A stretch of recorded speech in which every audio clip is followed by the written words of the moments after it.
먼저 인사할게요. 감기 조심하세요. 인사하겠습니다. 저도 지금 목감기가 심하게 와서 지금 2주째 병원을 다니고 있는데 낫지를 않습니다. 혹 중간에 말씀 전하다가 빈번하게 기침을 해도 양해를 좀 부탁드리겠습니다. 오늘 요한복음 6장 37절 한 구절에 나타난 성도의 견인 교리에 대해서 살펴보기를 원합니다.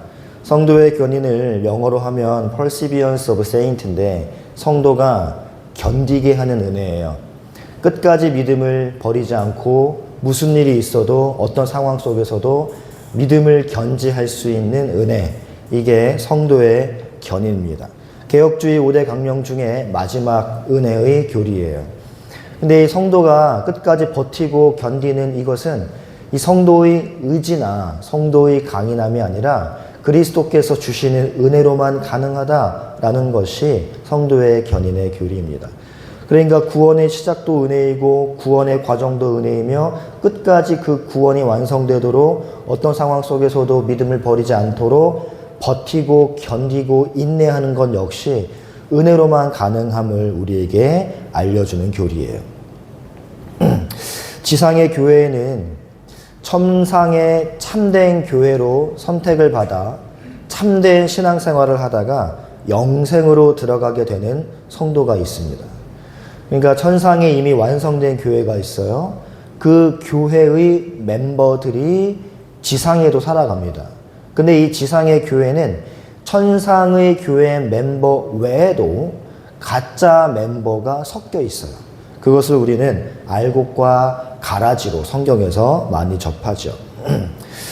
그래서 어떤 이는 신앙생활을 잘 하다가 중도에 하나님을 배척하고 멀리 떠나서 멸망에 이르는 자들도 적지 않습니다.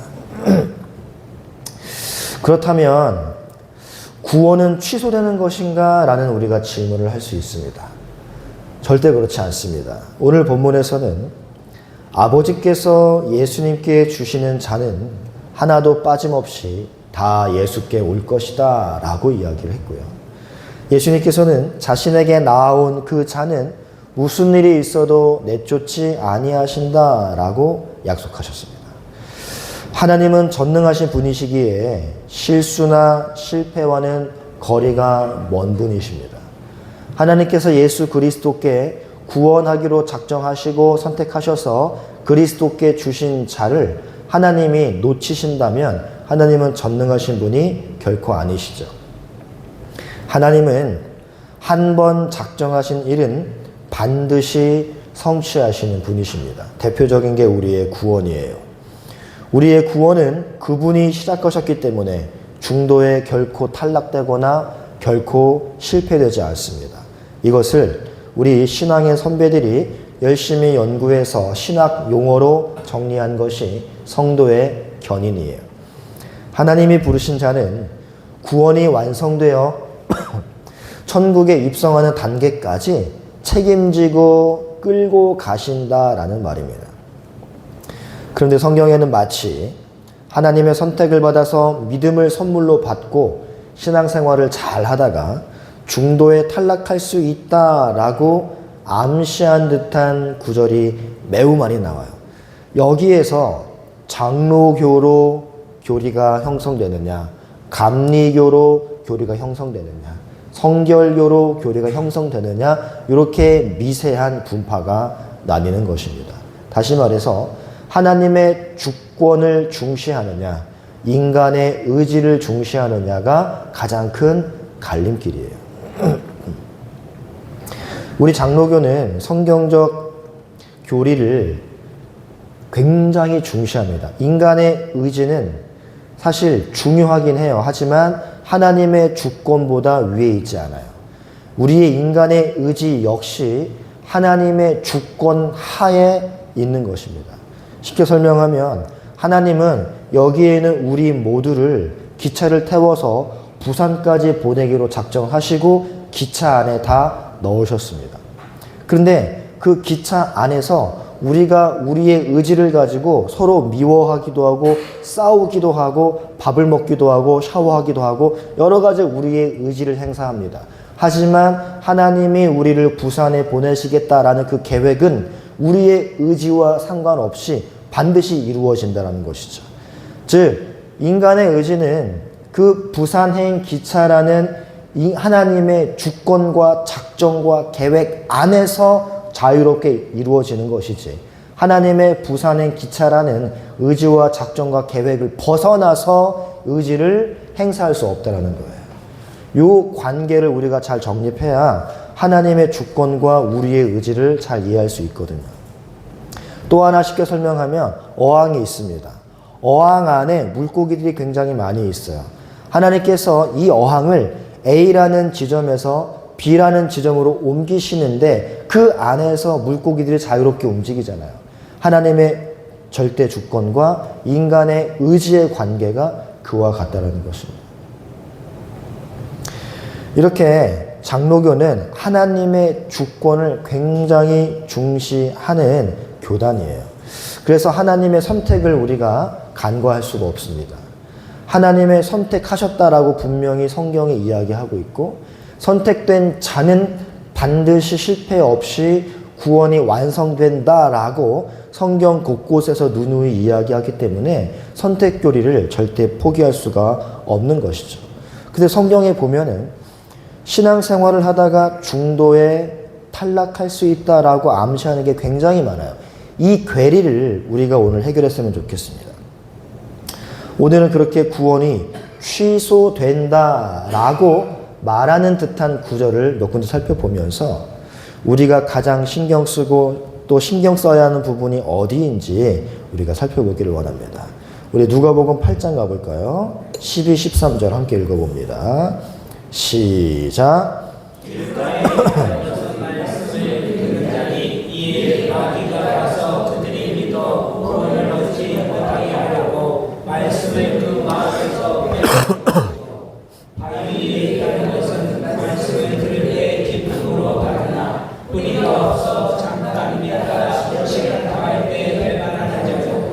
네. 자, 지금 12절, 13절 말씀은요, 신앙생활을 하다가 환난과 곤고와 역경이 찾아올 때 언제 그랬냐는 듯 원래의 모습으로, 믿음이 생기기 전의 모습으로, 그리스도를 영접하기 전의 상태로 돌아가는 자들에 대한 말씀입니다. 언뜻 보면 그들은 말씀을 기쁨으로 받고 잠깐 믿기도 하던 자가 중도에 신앙을 포기할 수도 있는 것 같다라고 보입니다. 여기서 우리가 주목해야 할 어구는 13절에 뿌리가 없어예요. 뿌리가 없어. 말씀이 뿌려졌는데 뿌리조차 내리지 않은 상태입니다. 다시 말해서 믿음이 그 안에 없는 거예요. 그런데 겉보기에는 믿음이 있는 것처럼 뭐가 자라요. 그런데 나중에 환난을 겪게 되면, 뜨거운 태양이 내리쬐게 되면 뿌리가 없기 때문에 겉으로 보이는 신앙생활의 행실이 다 말라버리는 겁니다. 뿌리가 없다라는 말은 생명이 있어 보이지만 원래는 생명이 없는 것을 말하는 것이죠. 그러니까 우리가 자세히 살피지 않겠지만 4가지 밭이 있잖아요. 4가지 밭 중에 돌짝밭이나 가시떨기 밭에는 진짜 믿음이 있었던 사람이 아니라 믿음이 있었던 것처럼 보였던 사람을 묘사하는 밭입니다. 4가지 밭 중에 진짜 믿음의 밭은 하나밖에 없었잖아요. 옥토 말고 나머지 3밭은 믿음이 시작되지 않는 밭이란 말이죠. 이렇게 신앙생활을 하는 모습을 보이는 사람이 있어요. 하지만 진짜 구원으로 작정되고 초대되고 하나님의 계획에 선택을 입어서 믿음을 선물로 받은 자가 아니라는 겁니다. 여러분, 믿음에는 참된 믿음과 일시적인 믿음이 있습니다. 우리를 구원에 이르게 하는 믿음은 하나님이 선물로 주시는 참된 믿음이에요. 조금 더 세분화하면 신학에서는 참된 믿음과 일시적인 믿음, 기적을 보고 생긴 믿음, 이 기적을 보고 생긴 믿음이 일시적인 믿음에 포함돼요. 지금 우리가 계속 살펴보는 오병이어 기적을 보고 예수님을 따르던 자들 있죠? 그들이 바로 일시적인 믿음의 소유자예요. 자, 요한복음 6장 64절에서 66절을 한번 읽어보겠습니다. 시작. 그러나 너희 중에 믿지 아니하는 자들이 하시니 이는 예수께서 믿지 아니하는 자들이 있으며 자기를 팔자가 누구인지 처음부터 아시니라. 또 이르시되 그러므로 전에 너희에게 말하기를 내 아버지께서 오게 하여 주지 아니하시면 누구든지 내게 올 수 없다 하였노라 하시니라. 아멘. 66절도 함께 읽어보겠습니다. 시작. 그때부터 그의 제자 중에서 많은 사람이 떠나가고 그와 함께 다니지 아니하더라. 아멘. 자, 여기 보시면요, 제자들이라고 불리는 사람이 나와요. 그런데 주님께서 말씀하시기를 그들 중에 믿지 아니하는 자들이 있다라고 말씀하세요. 여기에는 당연히 이제 가룟 유다도 포함되어 있습니다. 그리고 아버지께서 오게 하여 주지 아니하시면 누구도, 그 어느 누구도 내게 올 수 없다라고 예수님이 말씀하세요. 그러자 주님의 이 말씀을 듣고 제자 중에 많은 이들이 물러가고 다시는 주님과 함께 다니지 아니했다라고 이야기합니다. 여러분, 그들은 모두 믿음을 고백하고 주님의 제자로 살던 사람들이었습니다. 그런데 주님은 그들 중에 믿지 않는 자들이 있다라는 걸 알고 계셨고 실제로 하나님이 오게 하지 않은 자들이 떠나가 버린 거예요. 여러분, 예수님 당시와 초대교회 때는 이렇게 믿음이 없는데 믿음이 있는 자인 양 주님을 따르는 자들이 대다수였습니다. 물론 오늘날 교회도 예외가 아니에요. 교회에 출석한다 해서 그들이 다 믿음이 있는 자는 아니라는 겁니다. 그가 참 믿음을 가졌느냐 아닌가는 우리가 마지막 날 돼 봐야 알 수 있어요. 그리고 초대교회 때 그렇게 믿음이 없는데 믿음이 있는 양 착각하고 신앙생활을 하다가 교회를 떠나는 자들을 가리켜서 배교자라고 불렀습니다.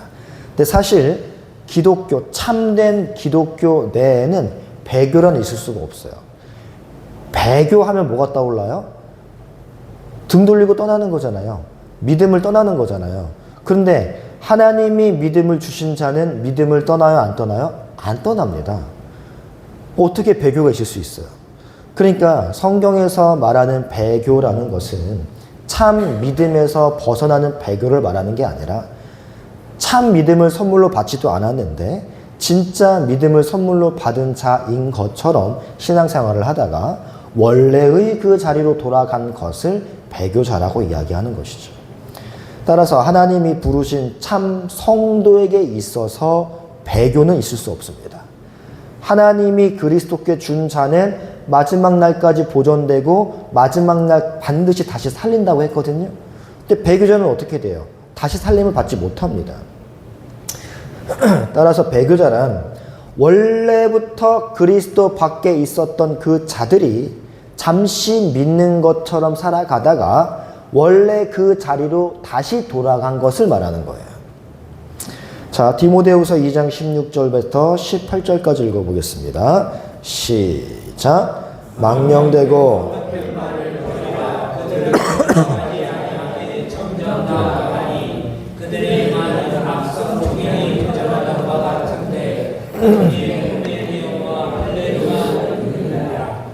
진리에 관하여는 그들이 그릇되었도다. 부활이 이미 지나갔다 하므로 어떤 사람들의 믿음을 무너뜨립니다. 여기에서 후메네오와 빌레도를 살펴보겠습니다. 후메네오와 빌레도는 거짓 교리를 가르치는 자들이었습니다. 그리고 이 후메네오와 빌레도의 이 거짓 가르침을 받고 믿음에서 떠나는 자들이 있었어요. 그렇지만 그러한 자들은 처음부터 하나님의 부르심을 받은 참 성도가 아니었다라는 것을 바울이 말하고 싶은 거예요.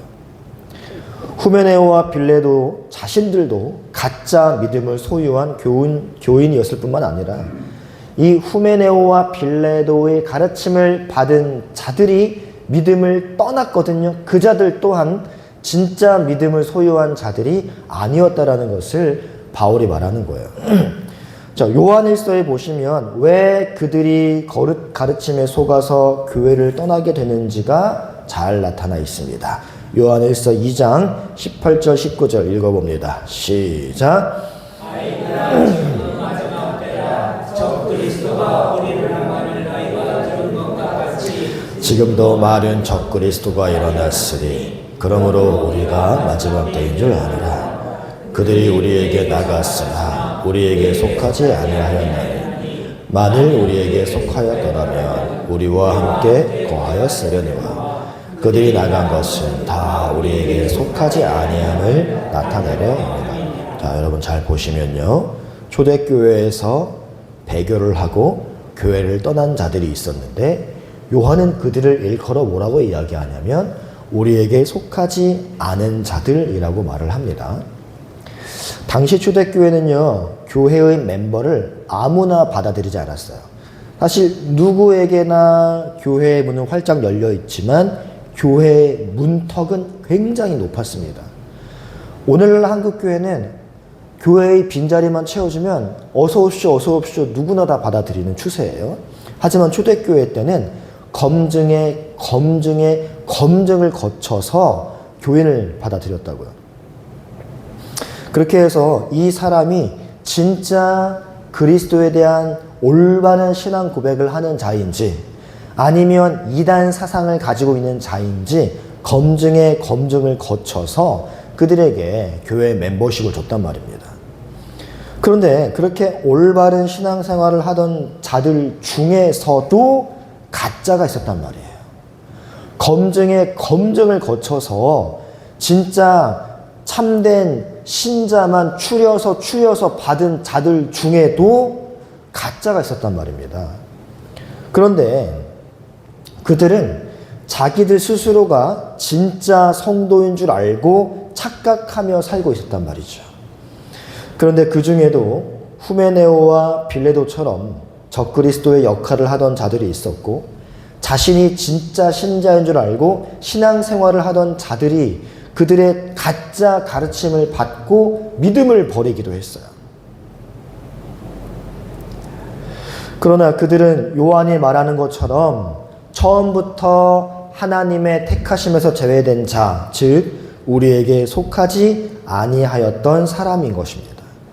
그런데 우리가 어떻게 가짜들을 분간해낼 수 있겠습니까? 분명 겉으로 보면 정말 열심히 신앙생활을 하고 있는데 그 사람이 진짜 신자인지 가짜 신자인지 우리가 어떻게 알 수 있어요?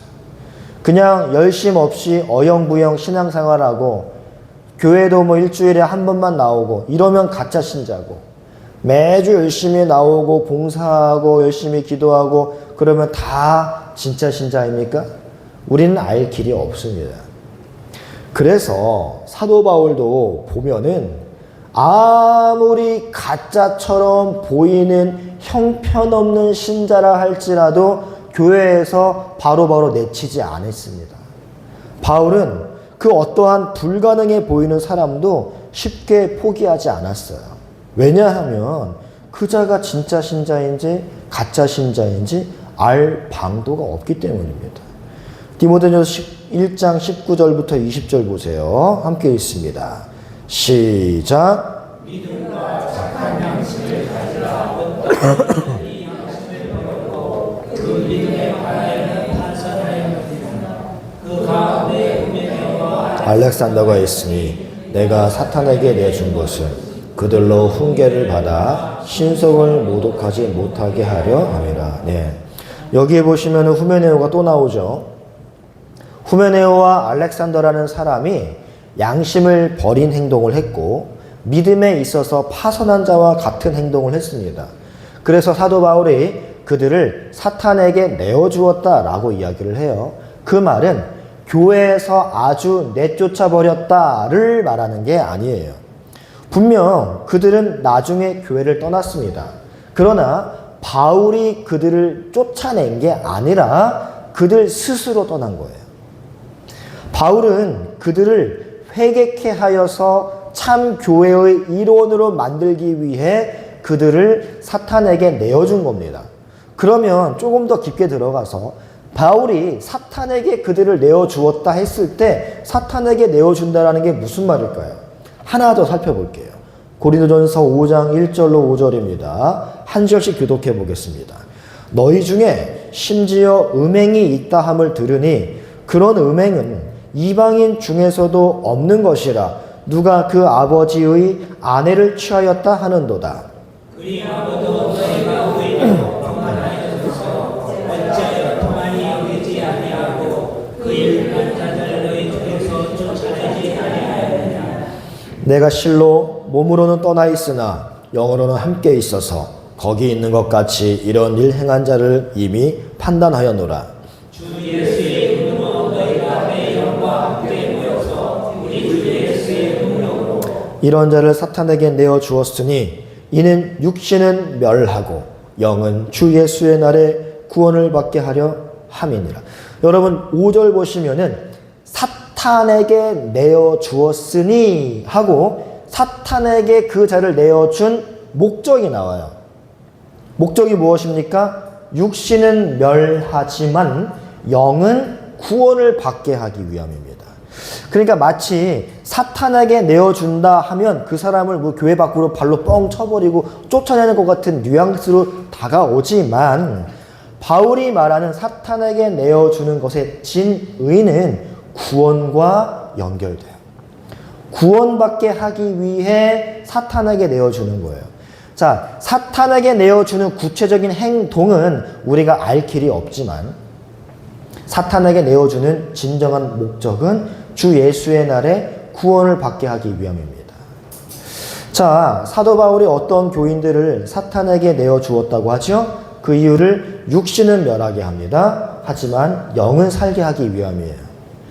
그 말은 바울이 그 사람을 사탄에게 내어준 이유, 즉 옛사람의 더러운 습관과 더러운 성품과 모난 인격 등을 죽이고 새 사람의 삶을 살도록 징계하여 구원에 이르도록 하기 위함이라는 거예요. 따라서 이 사탄에게 내어준다라는 말은 교회의 7위 중 출교에 해당하는 것으로 볼 수 있습니다. 출교가 뭐예요? 특정 교인을 당신은 우리 예배 공동체 모임에 참석할 수 없습니다. 나가시오 하는 게 출교거든요. 그게 그 사람 꼴 보기 싫어서 다시는 그 사람과 신앙생활을 하기 싫어서가 아니라 그 사람이 교회 밖으로 내어 쫓김으로 말미암아 그 사람이 하나님의 훈계와 하나님의 징계와 이런 것들을 받음으로 말미암아 다시금 회개하게 돌아오게 하기 위함이 출교인 것이지 당신은 이제 상종도 하지 않겠다. 이것이 출교가 아니라는 겁니다. 따라서 사도 바울이 후메네오와 알렉산더를 사탄에게 내어주었다라는 것은 그들에게 치리를 해서 징계를 줌으로 말미암아 그들의 거룩을 도려한 것이 1차적인 목적이 있는 것이지 그들을 가짜로 정죄해서 쫓아내버리는 것이 1차 목적이 아니라는 거예요. 그렇게 다른 가르침을 가지고 다른 예수를 믿는 자들은 언젠가 스스로 떠나게 되어 있습니다. 바울은 언제든지 그들을 포용하고 받아주려고 했지만 그들은 다시 돌아오지 않았어요. 그러나 그러한 사람들을 우리가 판단하고 정죄해서 끊어내 버리는 것은 우리가 자칫 하나님의 자리를 차지하고 앉게 되는 위험한 교만이 될 수 있습니다. 우리는 그래서 끝없이 기다려줘야 하고 그들을 위해 전심으로 기도하며 품어주어야 하는 것이죠. 우리 베드로후서 2장 20절을 함께 읽어봅니다. 20절부터 22절까지의 말씀 시작. 만일 그들이 되신 구주 예수 그리스도를 알므로 세상의 더러움을 피하게 다시 그 중에 얼굴에 부어치면 그 낮은 형편이 처음보다 더 심하리니 의의 도를 안 후에 받은 거룩한 명령을 저버리는 것보다 알지 못하는 것이 도리어 그들에게 나으니라. 참된 속담에 이르기를 개가 그 토하였던 곳에 돌아가고 돼지가 씻었다가 더러운 구덩이에 도로 누웠다 하는 말이 그들에게 응하였도다. 자, 20절에 보시면요. 세상의 더러움을 피한 후에 다시 구중에 얽매이고 지면 그 나중 형편이 처음보다 더 심하게 된다라고 이야기를 합니다.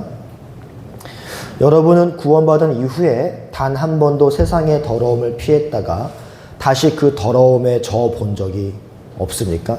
저는 굉장히 많아요. 옛 성품이 다시 튀어나오기도 하고 옛 습관이 다시 튀어나오기도 합니다. 한두 번이 아니에요. 여러분, 이 구절이 그렇게 구원을 받은 이후에 세상의 더러움에 빠지게 되면 구원에서 탈락될 수 있다라는 말을, 그런 말을 하는 것일까요?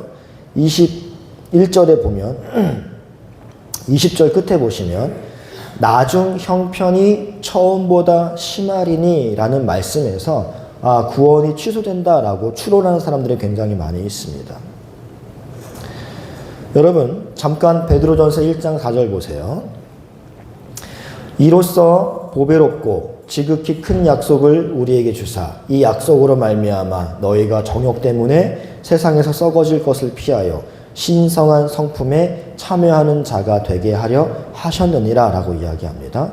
여기에는 더러움이 아니라 뭐가 쓰였어요? 썩어짐이에요.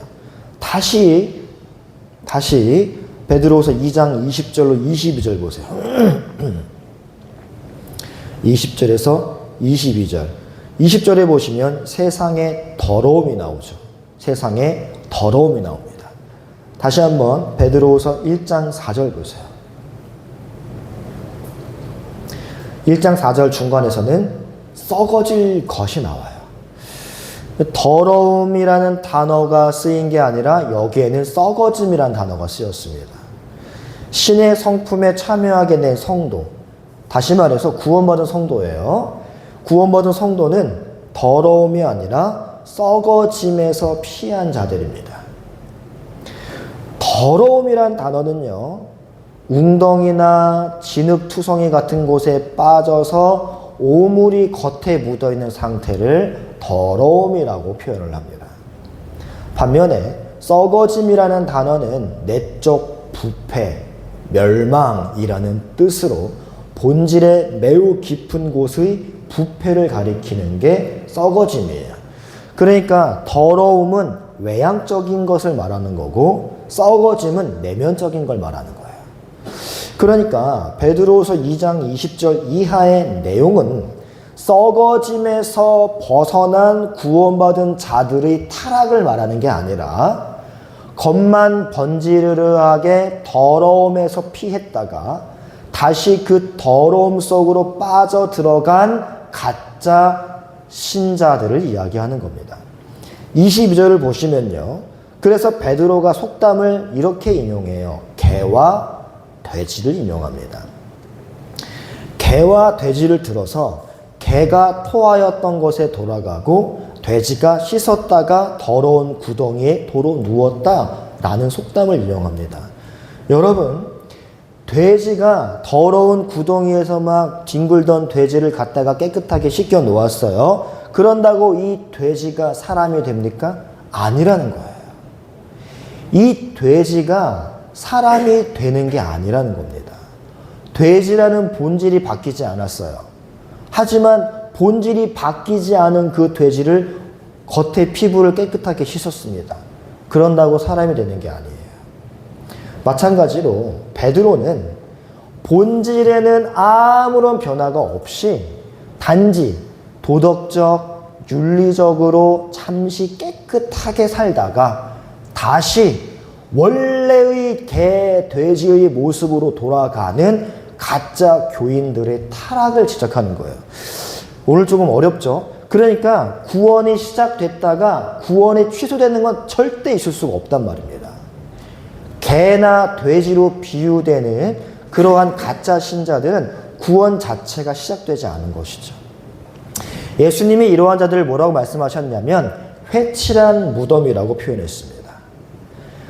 예수님 시대에는 길가에 무덤이 있었어요. 그냥 동굴 안에 시신을 놓고 이 동굴을 커다란 돌로 막아버리거든요. 그러면 그 안에서 시신 썩는 냄새가 엄청 풍겨 나온단 말입니다. 그래서 사람들이 이게 동굴이니까 느낌도 으스스하고 냄새도 많이 나니까 이 동굴의 입구와 동굴을 막아놓은 커다란 돌 사이의 틈새를 회를 칠해서 막았단 말이에요.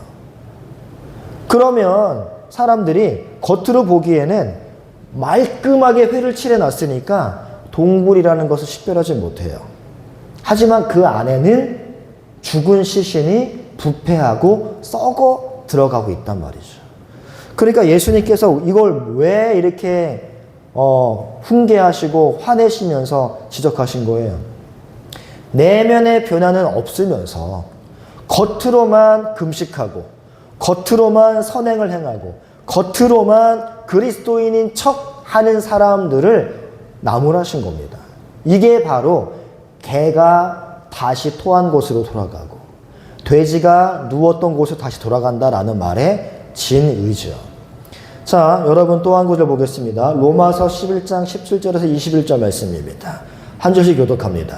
시작. 또한 가지 얼마가 꺾이었는데 불감람나무인 내가 그들 중에 적침되어 참 감람나무 뿌리의 진액을 함께 받는 자가 되었으므로 그 가지들을 향하여 자랑하지 말라. 자랑할지라도 내가 뿌리를 보존하는 것이 아니요 뿌리가 너를 보존하는 것이니라. 그러면 내 말이 가지들이 꺾인 것은 나로 접붙임을 받게 하려 함이라 하리니 옳도다. 그들은 믿지 아니함으로 꺾이고 너는 믿음으로 섰느니라. 높은 마음을 품지 말고 도리어 두려워하라. 하나님이 원 가지들도 아끼지 아니하셨은즉 혹자들은 이 구절을 해석하기를 하나님께서 참 감람나무인 이스라엘도 중도에 버리신 것처럼 교회로 들어온 돌 감람나무인 이방인들도 얼마든지 중도에 버리실 수 있다라고 해석을 해요. 요게 이제 알미니안이라는 잘못된 교리를 가르친 자들의 신앙을 따라서 파생된 교단입니다. 특정 교단은 말씀드리지 않겠습니다. 이 로마서 11장은 로마서 9장부터 연결되는 장이거든요. 우리가 방금 읽은 11장 17절 21절은 왠지 느낌이 어때요? 하나님이 너 마음에 안 들면 언제든지 버리실 수 있어 라는 뉘앙스로 강하게 다가오죠.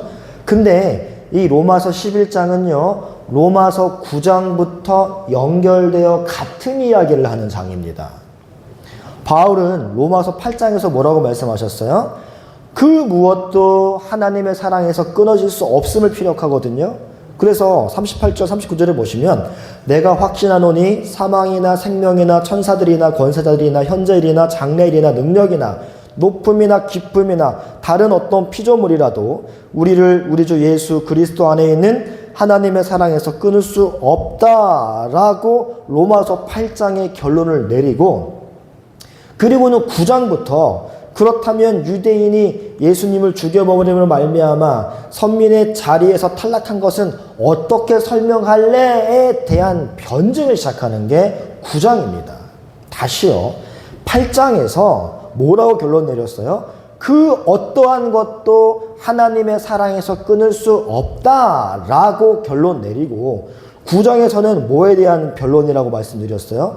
그러면 유대인들이 예수님을 죽였잖아. 그러면 선민의 자리에서 탈락한 거 아니냐? 여기에 대해서 바울 당신은 어떻게 설명할래? 에 대한 질문에 대한 답변이 9장이란 말입니다. 자, 바울은 유대인들이 원래는 모두 하나님의 택한 자들이었는데 그들이 예수님을 믿지 않고 죽임으로 그 민족 전체가 하나님의 사랑에서 끊어진 것처럼 생각하는 건 큰 오산이다 라고 단호하게 말을 해요. 자, 9장 6절로 8절 함께 읽어봅니다. 시작. 그러나 하나님의 말씀이 폐하여진 것 같지 않도다. 이스라엘에게서 난 그들이 다 이스라엘이 아니요 또한 아브라함의 씨가 다 그의 자녀가 아니라 오직 이삭으로부터 난 자라야 내 씨리라 하셨으니 곧 육신의 자녀가 하나님의 자녀가 아니요 오직 약속의 자녀가 씨로 여김을 받느니라. 자, 원래 민족으로서의 이스라엘 전체가 이스라엘이 아니고 아브라함의 혈육이 다 하나님의 자녀가 아니었다라는 겁니다. 그들은 단지 복음을 설명하기 위해 하나의 모델로 택해진 거지 그들 모두가 하나님의 백성이 아니라는 거예요.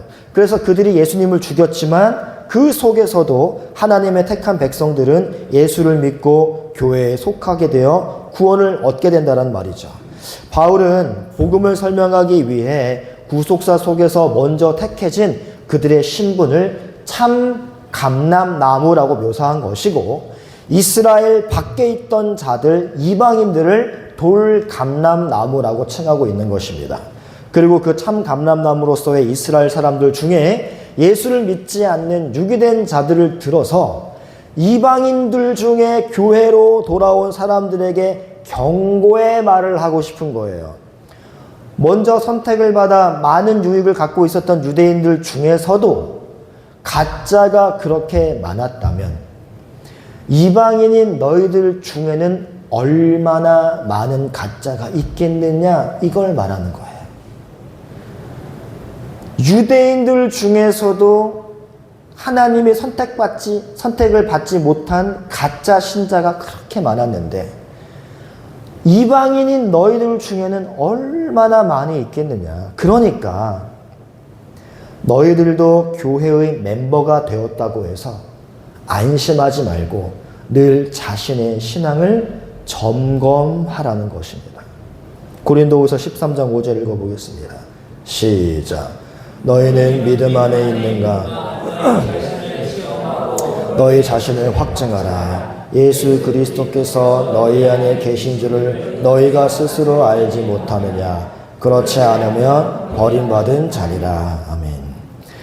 바울은 교회의 멤버가 되었다고 안심하는 사람들에게 너희가 진짜 구원받은 성도인지 늘 시험하고 확인해 보라고 권면하고 있습니다. 그만큼 초대교회 안에도 초대교회처럼 그렇게 순수하고 열정적이고 그리스도의 다시 오심을 간절히 고대하던 우리 교회의 모범이 되는 초대교회 안에도 구원받은 것 같아 보이는 가짜들이 많았는데 오늘날 이 교회 안에는 얼마나 더 많겠습니까, 여러분?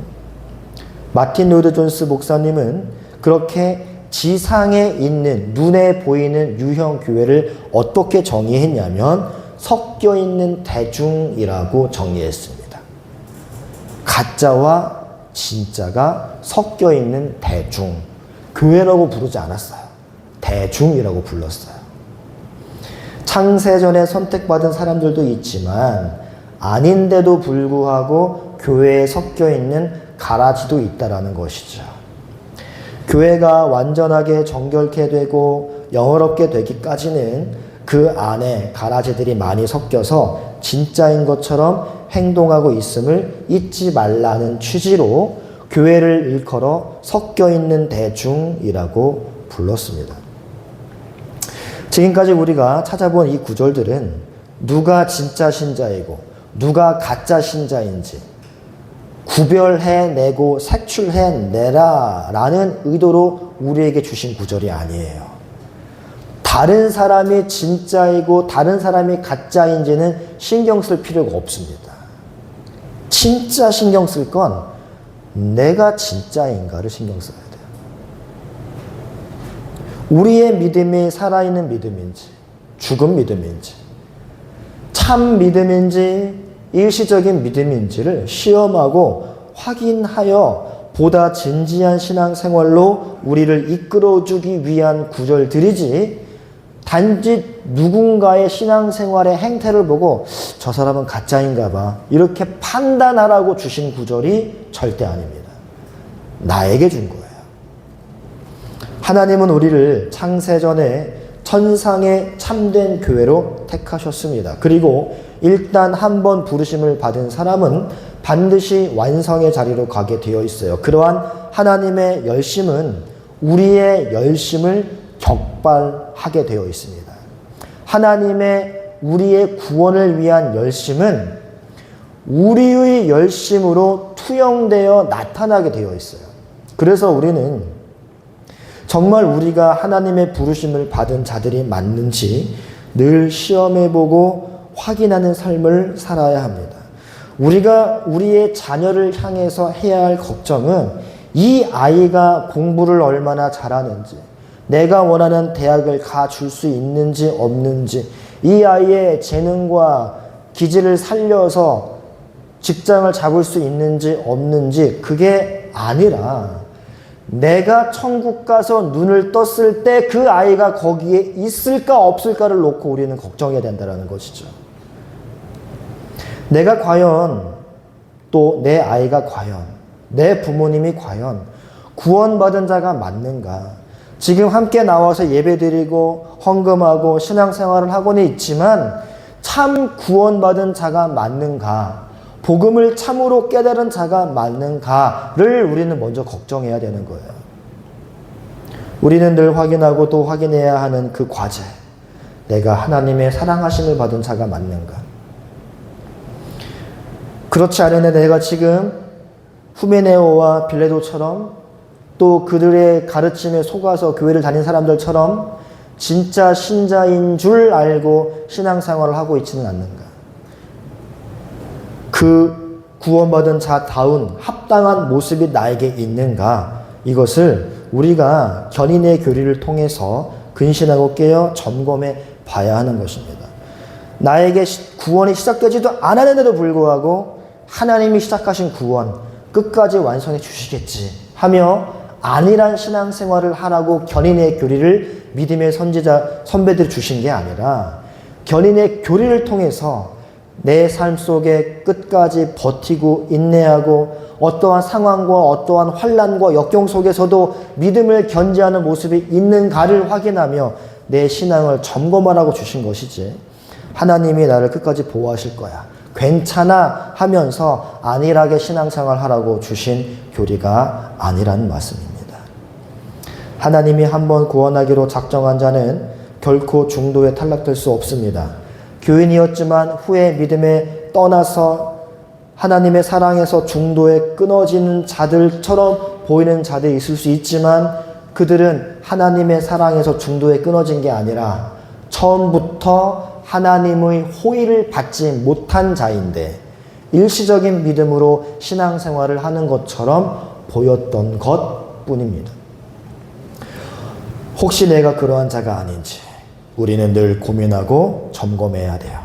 인생에 견딜 수 없는 풍랑이 닥칠 때에도 과연 나는 하나님을 떠나지 않을 자인지를 늘 고민하시면서 오늘의 신앙을 말씀과 기도로 확인하고 또 확인하여 주님 오시는 그날까지 견고한 믿음 위에 서 있는 우리 모두가 되기를 말씀으로 축복합니다.